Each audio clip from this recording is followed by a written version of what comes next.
ஆண்டவராய் இயேசு கிறிஸ்துவின் இனிய நாமத்தில் வாழ்த்துக்கள். உங்கள் எல்லாரையும் இந்த நிகழ்ச்சியின் மூலமாக மீண்டும் சந்திப்பதிலே மகிழ்ச்சி அடைகிறேன். அருமையானவர்களே, இந்த நாளிலே பொருத்தனை அப்படிங்கிற ஒரு தலைப்பில் இன்றைக்கி நம்ம பேச போகிறோம். ஏற்கனவே பொருத்தனையா அப்படிங்கிற தலைப்பில் பேசியிருக்கோம். இன்றைக்கி விசேஷமாக ஒரு தலைப்பை நம்ம டச் பண்ணுறோம். அருமையானவர்களே, வேதத்தில் சங்கீத புத்தகத்தில் 76ஆம் அதிகாரம் 11ஆம் வார்த்தையிலே நாம் இவ்விதமாய் பார்க்கிறோம். பொருத்தனை பண்ணி அதை உங்கள் தேவனாகிய கர்த்தருக்கு நிறைவேற்றுங்கள் அப்படின்னு சொல்லி நம்ம வேதத்தில் வாசிக்கிறோம். இதை பலமுறை நீங்கள் தியானிச்சிருப்பீங்க. அதை தான் நம்ம ஏற்கனவே பார்க்குறோம். ஏன்னா நிறைய பேர் அப்படி பொருத்தனையே பண்ணாமல் வாழ்க்கையை அப்படியே ஓட்டிடலாம் அப்படின்னு சொல்லி நினைக்கிற ஒரு காரியத்தையும் நம்ம பார்க்குறோம். எத்தனையோ ஆவிக்குரியவங்க, நாங்கள் பல காலமாக ஆவிக்குரிய வாழ்க்கையில் இருக்கிறோம், நாங்கள் ரட்சிக்கப்பட்டிருக்கிறோம், அபிஷேகம் பண்ணப்பட்டிருக்கிறோம் அப்படின்னு சொல்கிறவங்க கூட பொருத்தனை அப்படின்னு ஒன்றும் செய்யாமையே கர்த்தருக்காக, அதாவது கர்த்தர் நமக்கு எவ்வளவோ செய்கிறாரு, ஏதாவது ஒரு சில பொருத்தனையாவது செய்து நம்ம கர்த்தருக்காக அதை செலுத்தணும் அப்படிங்கிற எண்ணம் கூட இல்லாத எத்தனையோ கிறிஸ்தவர்களை இந்த உலகத்தில் உங்களாலும் என்னாலும் பார்க்க முடிகிறது. அது ஒரு புறம் இருக்குது. அதே போல் இந்த சிலவங்க என்ன நினைக்கிறாங்கன்னா, அந்த யோனாவை மாதிரி, இந்த யோனாவின் புஸ்தகத்தில், நீங்கள் பழைய ஏற்பாட்டின் புஸ்தகத்தில் சில சம்பவங்களும் வாசிக்கிறோம்.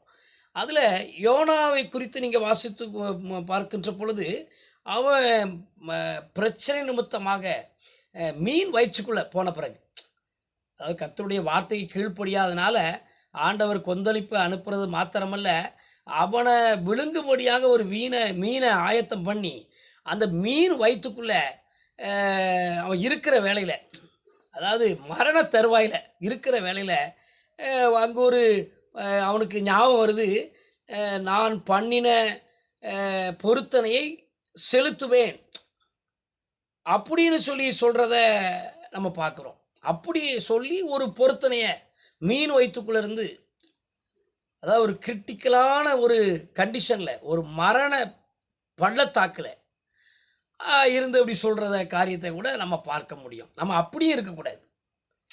பிரச்சனை வந்த பிறகு தான் கர்த்தருக்கு ஒரு பொருத்தனை பண்ணி நம்ம வெளியே வரணும் அப்படின்னு நினைக்கவும் கூடாது, இந்த யோனாவை போல. அப்போது அதே போல் இந்த நியாயவின் புஸ்தகத்தில் 11:31, அதாவது முன்ன பின்ன நீங்கள் வாஸ்து பார்த்தீங்கன்னா அந்த அதிகாரத்தில் அங்கே எப்தா என்கிற ஒரு மனிதனை நம்ம வேதத்தில் வாசிக்க முடியும். அந்த மனிதன் அங்கு அம்மோன் புத்திரருக்கு விரோதமாக அவர்களை யுத்தம் செய்து தோற்கடிக்கும்படியாக, அவர்களோடு யுத்தம் செய்யும்படியாக அவன் புறப்பட்டு போகிறான். அப்போ ஒரு பொருத்தனையை கர்த்தருக்கு பண்ணுறான். அதைத்தான் நான் முட்டாள்தனமான ஒரு பொருத்தனைன்னு சொல்லி நான் உங்களுக்கு சொல்ல வரேன். நம்ம வாழ்க்கையில் பொருத்தனை பண்ணணும். அது போல் யோனாவை போல் பிரச்சனை வந்த பிறகு பொருத்தனை பண்ணி வெளியே வரணும்னு நினைக்கக்கூடாது. அதே போல் இந்த காரியத்தை நம்ம பார்க்க வேண்டியது அவசியமாக இருக்குது. ஏன்னா அவன் ஒரு பொருத்தனை என்ன செய்கிறான்னா, ஆண்டவருக்கு அம்மோன் புத்திரரை என் கையில் ஒப்பு கொடுத்தால், அதாவது நான் அம்மோன் புத்திரரை வெற்றி கொண்டு நான் திரும்பி வரும் பொழுது அப்படி சொல்கிறான், என் வீட்டு வாசற்படியிலிருந்து எனக்கு எதிர்கொண்டு வருவது எதுவோ அதை நான் அது கர்த்தருக்குரியதாகும். இது கரெக்டான. இதோட நிறுத்தாமல் அவன் அடுத்து சொல்கிறான், அதை சர்வாங்க தகன பலியாக நான் செலுத்துவேன் கர்த்தருக்கு அப்படின்னு சொல்லி ஒரு பொருத்தனை பண்ணுறான் பாருங்க. அதுதான் ரொம்ப ஒரு பரிதாபமான ஒரு நிலைமை. அருமையானவர்களே, அது அவன் நேரத்தை பாருங்க. அதாவது நம்ம சொல்லும்போது அப்படி தான் நம்ம சொல்லுவோம். அப்போது அங்கே பாருங்க, அந்த எப்தா அங்கு எதிரிகளை வெற்றி பெற்று மிஸ்பாவில் இருக்கிற தன்னுடைய வீட்டிற்கு அவன் திரும்ப வருகிற பொழுது, அவள் குமாரத்தி, அவன் மகா பாருங்க, அந்த வாலிப மகள் தம்புரு வாசித்து நடனம் செய்து அவனுக்கு எதிர்கொண்டு வந்தாள் என்று சொல்லி நான் பார்க்கின்றோம். அவன் எதிர்பார்க்கவே இல்லை.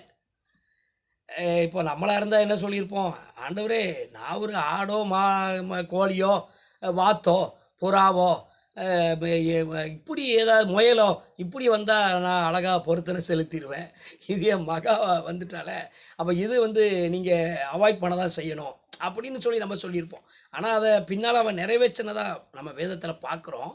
ஆனால் கூட பாருங்கள், ஒரு முட்டாள்தனமான ஒரு பொருத்தனையை செய்ததுனால அவன் தன் வாழ்க்கையில் பெரிய ஒரு மன கஷ்டத்துக்குள்ளாக ஒரு துக்கத்துக்குள்ளாக வேண்டிய ஒரு சூழ்நிலை அவனுக்கு நேரிட்டது.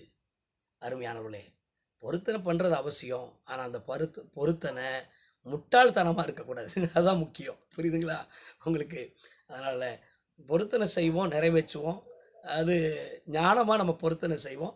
கர்த்தர் ஆசீர்வதிப்பார். God bless you.